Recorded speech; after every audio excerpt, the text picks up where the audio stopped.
full rumput, odot atau pakcong itu kok nggak bagus mas sebenarnya buat ternak domba. Full rumput odot kok dombanya jelek teman-teman.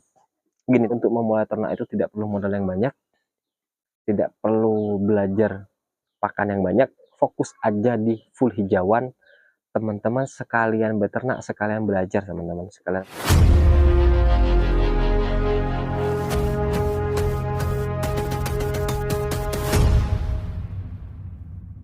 Assalamualaikum warahmatullahi wabarakatuh teman-teman. Oke teman-teman, hari ini aku akan coba bahas pertanyaan dari teman-teman semua ya, terkait dengan bang pakan hijauan teman-teman ya.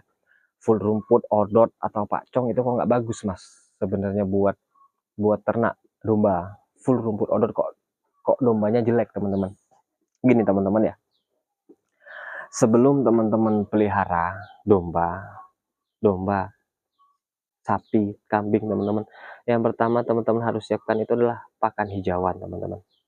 Bang pakan itu terdiri dari berbagai macam jenis, itu teman-teman ya, berbagai macam jenis yang harus teman-teman itu siapkan.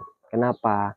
Karena itu akan sangat menekan biaya teman-teman. Kembali lagi kepada topik yang tadi teman-teman ya, kenapa pakan full rumput, odot dan pakcong itu tidak bagus untuk ternak teman-teman.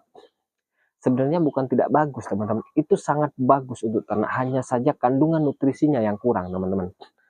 Kenapa saya bisa bilang kandungan nutrisinya yang kurang? Yang pertama teman-teman ya, di rumput odot dan pakcong itu kandungan nutrisinya hampir sama, hanya berbeda di tingkat protein teman-teman. Kalau kandungan vitamin itu sama teman-teman, kandungan seratnya sama, hanya beda di protein teman-teman. Sementara kalau mau teman-teman bandingkan antara rumput lapangan dengan full rumput lapangan atau rumput ditambah sama rumput odot dan pakcong, itu pasti hasilnya jauh. Kenapa saya bilang jauh teman-teman? Karena full rumput lapangan itu teman-teman, itu terdiri dari berbagai jenis dan berbagai macam rumput teman-teman. Bukan hanya satu atau dua jenis, tapi bisa 10 jenis rumput atau 12 di atas itu jenis rumput yang teman-teman arit setiap hari teman-teman. Dan itu menunya akan berganti-ganti setiap harinya. Kenapa itu lebih bagus teman-teman ya? Pertanyaan lagi ya, perbandingan lagi teman-teman dengan konsentrat. Kenapa konsentrat itu bagus dibandingkan pakan full odot sama pakcong? Karena gini teman-teman, bahan penyusun konsentrat itu teman-teman harus tahu dulu. Bahan penyusun konsentrat itu apa? Pertama misalnya ada CGF limbah dari jagung. Itu kan kaya akan kandungan protein dan karbohidrat. Ada juga misalnya BKK, bugil kedelai, kaya juga akan kandungan protein dan karbohidrat teman-teman.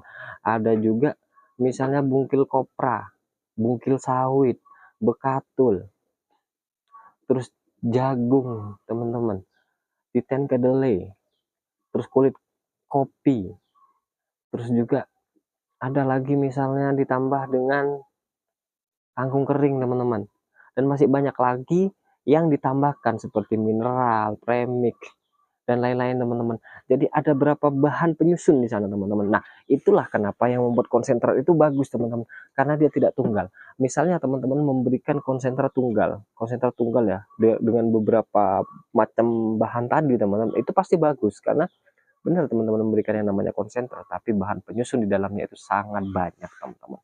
Berbeda dengan teman-teman memberikan satu bahan penyusun seperti ampas tahu, itu bagus teman-teman. Cuman kalau teman-teman memberikan secara tunggal kepada ternak apapun teman-teman, itu jadi tidak bagus. Sumber karbohidrat tinggi apa? Jagung, karbohidratnya mudah dicerna. Full teman-teman kasihkan dalam satu jenis kepada ternak, itu tidak akan menjadi bagus teman-teman. Seperti gamblong teman-teman atau ampas singkong, teman-teman coba kasihkan secara tunggal teman-teman, itu pasti tidak akan bagus teman-teman. Tidak akan bagus, karena itu hanya terdiri dari satu penyusun teman-teman, dari satu penyusun sumber pakan. Jadi kalau teman-teman mau main pakan full hijauan, untuk ternaknya teman-teman, itu teman-teman harus menyediakan berbagai macam jenis. Jadi kalau teman-teman sudah buat bang pakan, sudah tanam bang pakan ya, di satu lahan teman-teman harus sediakan misalnya rumput odot satu, rumput pakcong satu, full di lahan teman. Nah itu juga ditanami dengan berbagai macam rambanan. Saran saya yang paling mudah ramban ditanam itu adalah singkong karet ya teman-teman, singkong karet, terus singkong biasa teman-teman, pohon pisang, dan juga klarisidi, gamal, pokok tanaman-tanaman yang mudah untuk teman-teman tancapkan dan itu tumbuh teman-teman, dan produktivitasnya lumayan bagus teman-teman. Indigo vera itu juga bagus teman-teman ya. Masih banyak lagi tanaman budidaya seperti itu. Jadi dalam satu lahan itu teman-teman, minimal teman-teman itu harus mempunyai 5 atau 6 jenis sumber pakan hijauan teman-teman. Itu yang akan menjadikan domba atau kambing atau sapi teman-teman itu menjadi ternak yang istimewa teman-teman. Kalau saya bilang gemuk, ya gemuk, saya tidak bisa menjamin. Karena apa? Karena tergantung lagi porsi yang teman-teman berikan. Kalau teman-teman pengen dombanya gemuk, silahkan kasih porsi yang banyak dan rutin dikasih obat cacing minimal 2 bulan sekali teman-teman. Kalau teman-teman kayak punya saya emang tidak gemuk seperti biasa teman-teman, karena saya fokusnya di breeding teman-teman. Di breeding, jadi saya kasih porsi seperti biasa teman-teman, cuman untuk kesehatan ternak sama penyakit dan anakannya juga alhamdulillah sehat-sehat. Dan kebetulan ini anakan sendiri teman-teman ya, ini anakan sendiri. Kemarin saya beli indukannya sudah hamil memang teman-teman, jadi dia indukan lokal cuman sudah dikawinkan dengan Texel teman-teman. Jadi anakan yang dipelihara di sini seperti ini teman-teman. Nah ini juga teman-teman, ini juga anakan crossingan juga teman-teman. Jadi kalau untuk teman-teman gemuk ya, untuk gemuk itu tergantung porsinya lagi teman-teman, porsi pakan yang teman-teman berikan. Kenapa ini bisa gemuk-gemuk teman-teman yang kecil-kecil? Karena porsi yang saya berikan itu adalah satu yang kecil-kecil ini teman-teman, itu saya anggap sama dengan porsi yang saya berikan seperti yang besar ini teman-teman, itu sama. Jadi kalau porsi yang besar ini saya kasih 5 kilo, yang kecil juga saya kasih 5 kilo. Jadi pertumbuhannya bisa bagus dan cepat teman-teman. Seperti itu teman-teman. Jadi kembali lagi kepada topik kenapa full rumput itu tidak bagus. Saya bilang full rumput itu bagus teman-teman, hanya saja yang perlu digarisbawahi rumput liar teman-teman. Karena dalam teman-teman mengarit rumput liar atau merumput-rumput liar itu teman-teman sudah terdiri dari berbagai macam jenis rumput teman-teman, dan tiap hari menunya pasti beda. Berbeda dengan teman-teman memberikan pakan itu rumput budidaya. Kalau teman-teman memberikan pakan itu rumput budidaya teman-teman, karena hanya 2 jenis yang teman-teman berikan, odot atau pakcong atau red napir atau gamma umami, hanya itu yang teman-teman berikan. Jadi nilai kandungan nutrisinya itu tidak begitu lengkap teman-teman, karena kebutuhan ternak itu banyak teman-teman ya, bukan cuman dipenuhi dengan 2 sumber itu. Sama kayak teman-teman misalnya hanya makan nasi aja tiap hari, nasi telur, kan sudah ada 2 teman-teman, nasi sumber karbohidrat, telur sumber protein atau vitamin teman.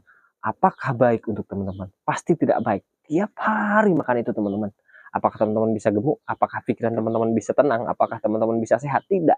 Kalau teman-teman bisa gemuk dengan porsi yang banyak, pikiran teman-teman pasti mengalami kebosanan. Pasti malas untuk makan itu. Nah, seperti itu juga ternak teman-teman. Kalau kita senang memperlakukannya, baik memperlakukannya, insya Allah kita juga akan mendapatkan hasil yang maksimal teman-teman. Nah, kembali lagi kepada topik teman-teman, pada topik yang tadi teman-teman. Jadi teman-teman saya sarankan untuk menanam full hijauan itu berbagai macam jenis, jangan satu jenis. Kalau memang sudah terlanjur teman-teman itu menanam rumput odot dan pakcong, kalau sudah terlanjur dengan menanam itu teman-teman ya, teman-teman harus berikan pakan tambahan teman-teman. Sembari teman-teman itu menanam ramban di lahan teman-teman, rambanan di lahan teman-teman, dia minimal ditambahkan ramban itu sekitar 3 atau 4 jenis lah teman-teman ya, rambanan jenisnya. Sembari teman-teman menanam itu, teman-teman harus kasih pakan tambahan teman-teman. Nggak usah banyak-banyak dan nggak usah mahal-mahal. Kalau teman-teman mau beli konsentrat silahkan beli konsentrat, tapi kalau teman-teman tidak mau beli konsentrat ya saya cuma bisa kasih saran, kasihkan dia ampas tahu dan bekatul teman-teman. Kasihkan dia ampas tahu dan bekatul dengan porsi yang ya jangan banyak-banyak, supaya biaya pakan kita juga tidak begitu tinggi teman-teman. Sembari kita menunggu ramban yang kita tanam itu sekitar 6 bulan itu sudah mulai panen dari awal tanam. Kalau ramban itu 6 bulan baru mulai panen teman-teman, dan setelahnya itu sekitar 40 hari sekali bisa panen, 40 atau 50 hari sekali itu bisa panen teman-teman. Hampir sama dengan rumput odot dan pakcong teman-teman, tinggal irigasinya teman-teman seperti apa nantinya. Sembari menunggu itu teman-teman harus keluarkan modal yang lebih teman-teman untuk beli pakan tambahan. Kalau teman-teman mau pengen yang lebih simpel, teman-teman bisa langsung ambil konsentrat. Tapi kalau teman-teman mau yang lebih murah, teman-teman silahkan beli bahannya sendiri seperti ampas tahu atau gamblong teman-teman. ditambah dengan bekatul atau bekatul padi atau bekatul jagung teman-teman. Jagung itu lebih bagus teman-teman karena lebih mudah dicernanya teman-teman, dan sebagai sumber energi juga. Gitu aja saran saya buat teman-teman semua, semoga bermanfaat dan tetap semangat untuk beternak teman-teman. Untuk memulai ternak itu tidak perlu modal yang banyak, tidak perlu belajar pakan yang banyak, fokus aja di full hijauan. Teman-teman sekalian beternak, sekalian belajar teman-teman, sekalian beternak, sekalian belajar. Jangan banyak-banyak dulu ternaknya, sedikit saja. Yang penting teman-teman itu bisa memahami siklus-siklus peternakan dan juga bisa memahami sambil belajar pola memperlakukan ternak itu seperti apa teman-teman. Oke, gitu aja video dari saya. Assalamualaikum warahmatullahi wabarakatuh. See you next time teman-teman ya. Jangan lupa like, subscribe, dan komen teman-teman di video saya.